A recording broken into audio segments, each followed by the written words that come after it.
Hope that you'll please find it in your heart not to nitpick about the semantics of this. I am an egalitarian, which means I believe in equality for all. That being said, it's not that I sympathize with your cause or something, I simply just don't care about it. It's a non-factor in my judgment of you as a person. Your attitude, however, is crucial. So as long as you aren't breaking any laws, needlessly endangering someone or something else, or just being downright annoying, you're cool with me. But you know what is biased? Lumping every human being in a particular group, be it race, gender, sex, age, whatever, and then judging them as a whole rather than taking note of their individual characteristics or the reasoning behind their behavior, that's biased. I'm quite sure the majority of gamers, like me, feel that strong female characters are not only welcome, but preferred to any sort of damsel in distress situation that some female characters in video games are kind of niched into. Also, females working in the game industry have already made significant impacts, and their rates of employment have been on the rise in recent years, especially when it comes to story writing and art design. This is excellent and has given us such fantastic and popular titles as the Legacy of Kain series, the God of War series, and Bayonetta. So improvements are already being made to the system, which was indeed heavily male-dominated before, but not automatically misogynistic as so many claim. That being said, attacking every single person that plays video games when you are a game developer is pretty unprofessional. Those who think video games cater only to men don't seem to realize that the pretty boy protagonist is actually very common and in place for female gaze, which is a stupid term that I don't like using, but I have to use it because it's the only way to describe what it's there for. See, statistics show that the pretty boy protagonist, with quotation marks, is what girl gamers like, especially the emo boys, because guys with emotions are hot. So they use them constantly. Androgynous male characters have existed for several years, but nobody seemed to complain. Then suddenly, another manly man character comes into the picture and Tumblr is all, the video game developers are just sexist against women. I mean, that sort of character is not for us manly men. Me personally, when I think of a real male protagonist, I see this. Up until a certain point, male protagonists were usually pretty stout, pretty brave, pretty stoic and masculine individuals. Then suddenly they all turned into this. This shift was very widespread and obviously put in place to cater to someone, but to whom? It probably wasn't this guy. Although that's actually pretty presumptuous of me, and maybe he's into that sort of thing, so who can really, you can't judge that. I mean, you just would, yeah. I mean, there are androgynous characters everywhere, and apparently that's okay. I mean, literally, that's okay, I don't care. It's fine with me, whatever. I mean, I'm not really interested in how most characters look. More interested in actually their character development and their backstory and that sort of thing. And if they have poor character development and bad backstory, then it doesn't matter how they look, they were a terrible character to begin with. I shouldn't have to reiterate this since it's been kind of run into the ground already, but video games do not directly influence human behavior. It's just like the claim that video games cause violence. I mean, it would be just as easy for me to say, I've always been a Kirby fan and now I have an eating disorder. Statistics have shown that over the years, as video game playing has increased, crime rates, especially in younger age groups, has decreased. Reason for this, in my opinion, is probably common sense. One could postulate that boredom is a contributing factor to many youth criminal activities, although this is just my opinion and not based on statistical evidence as yet. It actually seems to me that the social justice warrior attacks on video games seem to be harming female inclusion in video games. I mean, if none of the characters are acceptable, and you're not presenting any kind of alternatives to what you want out of a female character, then what you're actually saying is, I don't want female characters in video games, period. So how is that productive? How does that help anything? Because it seems like they get really defensive when you try to ask for actual solutions to the problems that they're saying exist, and I'm all for solutions.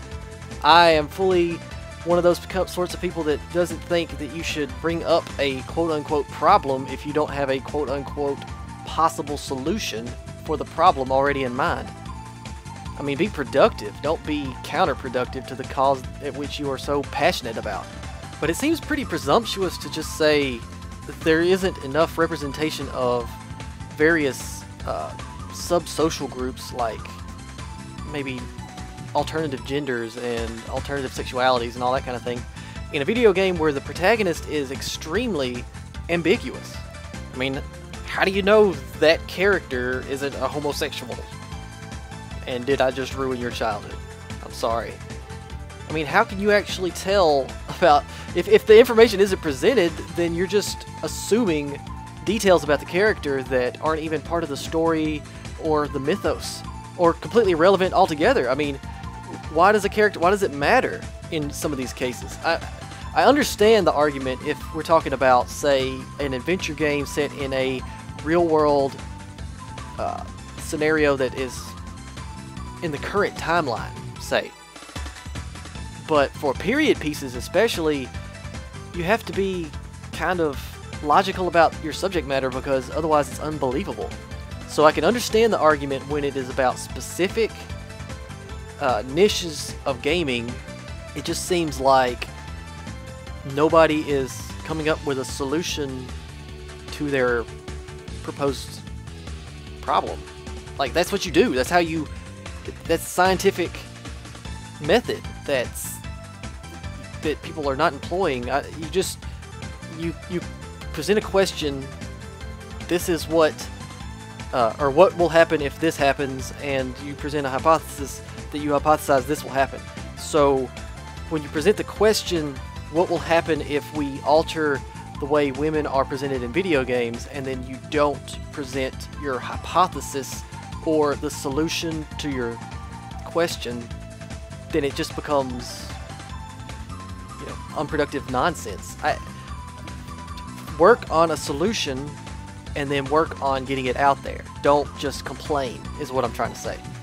But if you follow through with some of the propositions made by the I hate using the word social justice warrior, but that's essentially what it is, because this whole thing streams out of, you know, the Tumblr social justice warrior ultra feminist movements. If you make the changes that they propose, which half the time it's not really changes so much as I don't like this, get rid of it. I mean, if you get rid of every single representation of a female in a video game, then there will be no females in video games. That is not a step forward, it would be a step back. It would actually take away from any sort of character development that could happen, that would create a memorable female character like Jade, who I have to keep going back to because she literally is one of the best, most well-written characters in video game history. And once again, kind of an ambiguous character. You don't learn a whole awful lot about her. It's cultural bias to just label characters a certain thing and then say that there are no characters that fit the description of what you want. Especially with the massive volume of games that allow you to make your own character and thus your own individual story. So these arguments only work in a niche set of gaming. Once again, a very specific set of games where the entire story is laid out A to B to C to D, and step-by-step instructions that every little detail is laid out where you don't have to actually think. And the problem is, that's not, you know, that goes to a different level other than being misogynistic and all that stuff. That's just the game being bad. That is just bad writing in general for every detail to be laid out and be so generic and blank and plain and uninteresting. I mean, look to games that have opportunities for you to express yourself. Don't look for games that are extremely limited and totally suck. I mean, play Dark Souls or Dark Souls 2, make whatever character you want, give them your own individual backstory, and then just go through the game. And just because the story isn't completely revolving around your character that you made doesn't mean that the character that you made isn't exactly what you were looking for in a video game. Do that with every game in which you could possibly do this, and you have a huge variety to choose from. And if that doesn't work, look to games that actually have the characteristics that you are looking for. Strong female characters, look no further than the Metroid series, Silent Hill, especially Silent Hill 3, although I suppose the arguments can be made that a lot of the Silent Hill, as far as survival horror type games go, doesn't have a huge representation of actual strong, non-cliche female characters. I mean, it's tough to say that because I don't really know what some of the problems would actually be with certain characters that I'm sure somebody doesn't like. You know, Dahlia, Claudia, Heather. Surely none of those characters fit the descriptions of the misogynistic whatever blah blah blah that you want to say is all video games are responsible for. But if you want to look at a great series that has just a multitude of strong, independent, substantial female characters that have contributed to the gaming mindset as a whole, then look at Resident Evil. There's only one character that off the top of, well, 5 has that stupid female villain that's kind of derpy. I don't even really like 5, but all the other games have female characters that are tough and serious and non-cliche in pretty much every way you can imagine, but except for Ashley. But that was kind of a weird scenario. I don't really know what the shift was for there. I guess they just wanted a realistic non-military trained character who happened to be a girl to be important in the game, but then you also had Ada to counter that entire mindset because she's friggin' way over the top, hardcore super warrior Xena mode, awesome. So I mean that should appeal to feminists, but I don't know. I just don't understand the mindset of just overjudging things to the point where you're nitpicking about details that have no relevance whatsoever to whether or not the game and everything is good. You know what I mean? I don't know how to describe it other than that. But anyway, maybe it'll all work out. Who knows? But regardless, I think one of the main problems here is that you have groups of people trying to tell other people what to do and what to think and how to feel and what to say and just all of this. If your goal is freedom, if your goal is equality, if your goal is equal representation no matter what, then all voices should be heard. You shouldn't say, I can do what I want, but you can't. Things like that. The internet is full of millions of people. So why is your opinion the most important? I mean, free speech is dead if you have to tiptoe around everyone else's feelings. It's also art suppression. It's saying that it is unfair to people for someone to present a work of fiction that they have created because it makes somebody look bad. I think it's the way I want to word that, and it just doesn't.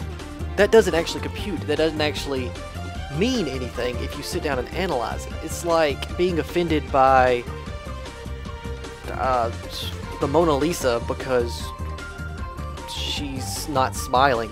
Stuff like that. Just nitpicky, stupid stuff that doesn't apply.